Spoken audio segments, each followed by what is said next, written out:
Item ಯಾವುದೇ ಇರಲಿ try ಮಾಡಿ ಆಚಿ ಚಿಕನ್ ಮಸಾಲಾ. ಅಷ್ಟು ವೀಕ್ ಇದೆ ಸರ್, ಹೈಕಮಾಂಡ್ ಅಷ್ಟು ವೀಕ್ ಇದೆ ಸರ್, ಪದೇ ಪದೇ ಅವ್ರು ಬ್ಲ್ಯಾಕ್ ಮೇಲ್ ಒಳಗಾಗ್ಲಿಕ್ಕೆ. ಮತ್ತು ಅರ್ಥ ಅದೇ ಆಗ್ತದೆ. ಈಗ ನೋಡಿರಿ, ನಾಳೆ 1,000-2,000 ಸ್ವಾಮಿಗಳನ್ನ ಕೂಡಿಸಿರ್ತಾರೆ. ಅದ್ರಾಗ ಚಿಕ್ಕಪೇಟೆ ಸ್ವಾಮಿಗಳತ್ತು ಒಂದು ಸ್ಪೆಷಲ್ ಒಂದು ಕ್ಯಾಟಗರಿ ಐತಿ. ಅವತ್ತೇ ಅವರು ಚಿಕ್ಕಪೇಟೆ ಅಂತ ಒಂದು ದೊಡ್ಡ ಮಾರ್ಕೆಟ್ ಐತಿ ಬೆಂಗಳೂರಿನಾಗ. ಅಲ್ಲಿ ಕ್ಯಾಮಿ ತಂದು ಹಾಕಿ ಅವ್ರು ಕುಂಡ್ರಿಸ್ಬಿಟ್ಟಿರ್ತಾರೆ. ಯಡಿಯೂರಪ್ಪವ್ರಿಗೆ ಕೈ ಹತ್ತಿದ್ರು ಹುಷಾರ್, ವಿಜಯೇಂದ್ರ ಕೈ ಹತ್ತಿದ್ರು ಹುಷಾರ್, ಇಡೀ ನಾವೆಲ್ಲ ಮಠಾಧೀಶರು ನಿಮ್ಮನ್ನು BJP ಸರ್ವನಾಶ ಮಾಡ್ತೀವಿ ಅಂತ ಹೇಳ್ತಾರೆ. ಸ್ವಾಮಿಗಳ ಕೆಲಸ ಇದು ಸರ್ವನಾಶ. ಹೈಕಮಾಂಡ್ ಬಗ್ಗೆ ಸರ್ ಅಷ್ಟು ವೀಕ್ ಇದೆನಾ ಸರ್ ಹೈಕಮಾಂಡ್? ಮತ್ತು ಹೈಕಮಾಂಡ್ ವೀಕ್ ಇದೆನಾ ಅಂತೀರಾ ಸರ್? ಮತ್ತು ಇದು ನೋಡಿದ್ರೆ ಹೈಕಮಾಂಡಕ್ಕೆ ನನಗನ್ನಿಸ್ತದೆ ಕರ್ನಾಟಕದಲ್ಲಿ ಜನರ ಭಾವನೆನೇ ಗುರುತು. ಇವರು ಇಂಟೆಲಿಜೆನ್ಸರ್ ಏನು ಮಾಡ್ಲಿಕ್ಕತ್ತದ ಏನೂ ಉಳಿದಿಲ್ಲ ರೀ. ಈಗ BJP ಒಳಗೆ ವಿಜೇಂದ್ರನ ತೆಗೆದು ಹಿಂದುತ್ವ ಅಭಿವೃದ್ಧಿ ವಿಚಾರಧಾರೆಯರು ಯಾರೇ ರಾಜ್ಯ ಅಧ್ಯಕ್ಷರಾಗಿ ನೇತೃತ್ವ ಕೊಟ್ಟರೆ BJP ಬರ್ತದೆ.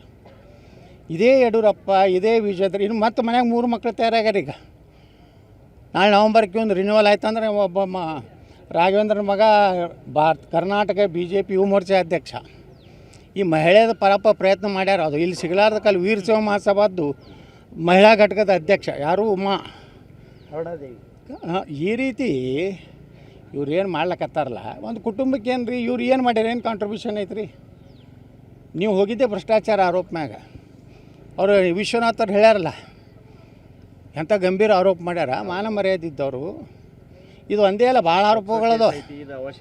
ಹಾಂ, ಹೇಳ್ಯಾರ. ಅವೊಬ್ಬ ಸೀನಿಯರ್ ಲೀಡ್ರ್ ಅಲ್ಲ ನಮ್ಮ ವಿಶ್ವನಾಥ್. ಆದರೂ ಕರ್ನಾಟಕದ ಒಬ್ಬ ಸೀನಿಯರ್ ಮೋಸ್ಟ್ ಲೀಡ್ರು, ಒಂದು ದೊಡ್ಡ ಸಮುದಾಯದ ಒಬ್ಬ ನಾಯಕರು. ಅವ್ರು ಹೇಳ್ಯಾರ. ಇದನ್ನೆಲ್ಲ ತಿಳ್ಕೊಬೇಕು. ಮತ್ತು ಕೇಂದ್ರದವರು ಸ್ವಲ್ಪ ಅರ್ಥಕೋಬೇಕು. ಇಂಥ ಗಂಭೀರ ಪ್ರಕರಣ ಇದ್ದಾಗ ನಾವು ಬರಬಾರ್ದು.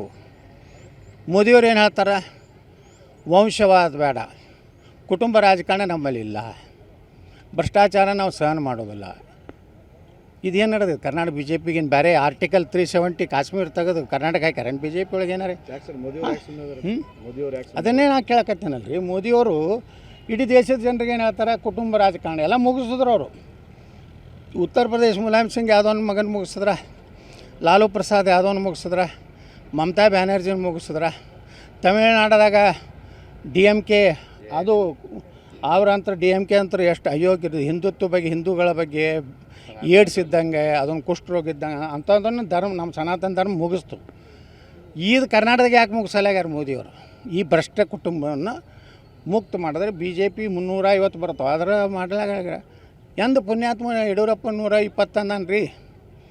ಆಪರೇಷನ್ ಕಮಲ ಮಾಡೋದು, 30-40 ಕೋಟಿ ಕೊಡೋದು, ಬೈ ಎಲೆಕ್ಷನ್ ಮಾಡೋದು. ಈಗ ಮನೆ ಆಯ್ತಲ್ಲ ಬಾಗಲಕೋಟೆ ದಾವಣಗೆರೆ, ಅದೇನು ಜನರ ತೀರ್ಪು ಅಲ್ಲ ಅದು. ಎಷ್ಟು ಖರ್ಚು ಮಾಡಿರ್ಬೋದು ಬಾಗಲಕೋಟೆನಾಗ ಹೇಳ್ರಿ ನೋಡೋಣ. ಜಾತಿ ಆಧಾರ ಮ್ಯಾಗ ರೊಕ್ಕ ಕೊಟ್ಟರು. ಲಿಂಗಾಯತರಿಗೆ ಬ್ರಾಹ್ಮಣರಿಗೆ 10,000, ಹಿಂದುಳಿದ ವರ್ಗದವ್ರು 5,000. ಸಾವಿರಾಂತರ ಅವ್ರಿಗೆ ಹಾಕ್ತಾರೆ. ಅವ್ರು ಬಿಟ್ಟು ಯಾರು ಜಗತ್ತಿಗೆ ಎಲ್ಲಿ ಹಾಕೋರು ಅದಾರ? 50% ಆಗುತ್ತಾನೆ ಅವ್ರು ಹಾಕ್ತಾರೆ. 50% ಆದ್ಮ್ಯಾಗ ಯಾರು ಸಿದ್ದರಾಮಯ್ಯಗೂ ಹಾಕೋದಿಲ್ಲ, DK ಶಿವಕುಮಾರ್ಗೂ ಹಾಕೋದಿಲ್ಲ, ಅವರೇ MLA ಆಗ್ತಾರೆ, ಅವರೇ MP ಆಗ್ತಾರೆ ಸಾಬ್ರು. ಅವಾಗ ಇಸ್ಲಾಂ ರಾಷ್ಟ್ರ ಮಾಡೋದು ಬಿಟ್ಟರೆ ಇಲ್ಲಿ 1,000 ರೂಪಾಯಿ ಕೊಟ್ಟರು ಪಾಪ ಅಲ್ಪಸಂಖ್ಯಾತರಿಗೆ. ಲಿಂಗಾಯತರಿಗೆ 10,000 ಕೊಟ್ಟಾರ್ರಿ. ಒಂದು ಬೂತಿಗೆ 25 ಲಕ್ಷ ರೂಪಾಯಿ ಹಂಚಾರ. 300 ಬೂತ್ ಎಷ್ಟಾಯಿತು ಲೆಕ್ಕ ಹಾಕ್ರಿ, 75 ಕೋಟಿ ಇಲ್ಲೇ ಆಯಿತು. ಬೈ ಎಲೆಕ್ಷನಲ್ಲಿ ರಾಜ್ಯಾಧ್ಯಕ್ಷರ ವೈಫಲ್ಯ ಎಲ್ಲ ಇಲೆಕ್ಷನ್ ಕೊಡ್ರಿ. 25 ಲೋಕಸಭಾದ 17ಕ್ಕೆ ಬರ್ಲಿಕ್ಕೆ ಕಾರಣ ಏನು? ಕೊಪ್ಪಳದಲ್ಲಿ ವ್ಯವಹಾರ ಮಾಡ್ಕೊಂಡ, ಚಾಮರಾಜನಗರದಲ್ಲಿ ವ್ಯವಹಾರ ಮಾಡ್ಕೊಂಡ, ಕಲಬುರಗಿಯಲ್ಲಿ ವ್ಯವಹಾರ ಮಾಡ್ಕೊಂಡ, ರಾಯಚೂರದಲ್ಲಿ ವ್ಯವಹಾರ ಮಾಡ್ಕೊಂಡ, ಬೀದರ್ದಲ್ಲಿ ವ್ಯವಹಾರ ಮಾಡ್ಕೊಂಡ. ಖರ್ಗೆನ ವಿರುದ್ಧ ಮಾತಾಡೋ ದಮ್ಮೆಲ್ಲ ಇವರು ಅಪ್ಪ ಮಗ. ಅವ್ರ ಅಪ್ಪ ಮಗನ ವಿರುದ್ಧ ಈ ಅಪ್ಪ ಮಕ್ಕಳು ಮಾತಾಡೋದಿಲ್ಲ.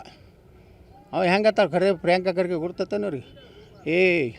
ವಿಜಯೇಂದ್ರ ಭಾಳ ಹಾರಾಡೋದು ನಿಮ್ಮ ಅಪ್ಪನ ಪೋಕ್ಸೋ ತೆಗಿತೇನೋ ನಾನು ಗಪ್ ಇಲ್ಲ. ಸನ್ಮಾನ್ಯ ಪ್ರಿಯಾಂಕಾ ಖರ್ಗೆಯವರು ಅದನ್ನು ಖಂಡಿಸುತ್ತೇನೆ, ಉಗ್ರವಾಗಿ ಖಂಡಿಸುತ್ತೇನೆ. ಮೊನ್ನೆ 2 ಇಲೆಕ್ಷನ್ ಸೋತ ಮ್ಯಾಗ ಸಿಹಿ ಹಂಚಿದ್ರು ಪಾರ್ಟಿ ಆಫೀಸ್. ಸ್ವಲ್ಪರ ದುಃಖ, ನಮ್ಮ ಪಾರ್ಟಿ ಸೋತೈತಿ, ನಮ್ಗೆ ಇಂಥ ಪರಿಸ್ಥಿತಿ ಬರಬಾರ್ದಾಗಿತ್ತು ಅನ್ನುವಂಥ ವಿಷಾದಿಲ್ಲ. ಅದು ಏನು ಹೇಳ್ತಾರೆ ಸ್ಟೇಟ್ಮೆಂಟು, ನೀವು ಬಿಟ್ಟು ಅದು ಈ ಬೈ ಎಲೆಕ್ಷನ್ ತಲೆ ಕೆಡಿಸೋಬೇಡಿ, ನಮ್ಮ ತಂದೆ ಸಂಭ್ರಮೋತ್ಸವದ ಬಗ್ಗೆ ಚಿಂತನೆ ಮಾಡಿ ಅಂತ ಹೇಳ್ತಾನೆ.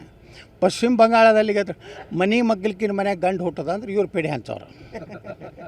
ಇವು ಎಲ್ಲ ಗೊಡ್ಡೆ ಅದಾವೆ. ಇಲ್ಲಿ ಹುಟ್ಟೋದು ಎಲ್ಲಿದೆ? ಮಗ್ಗಲು ಹುಟ್ಟದ ಆಸಾಮ್ ಅಂದ್ಕೊಂಡೆ ಪೇಡೆ ತಿನ್ನೋದು. ಪಶ್ಚಿಮ ಬಂಗಾಳ ಪೇಡೆ ತಿನ್ನೋದು, ಯಾವುದು ಪಾಂಡಿಚೇರಿ ಪೇಡೆ ತಿನ್ನೋದು, ಪುದುಚೇರಿ. ನೀವೇನು ತಿನ್ನಕತ್ತೀರಿ ಇಲ್ಲಿ? ತಾವು ಬಿಜೆಪಿಗೆ ಬರುವುದು ಏನು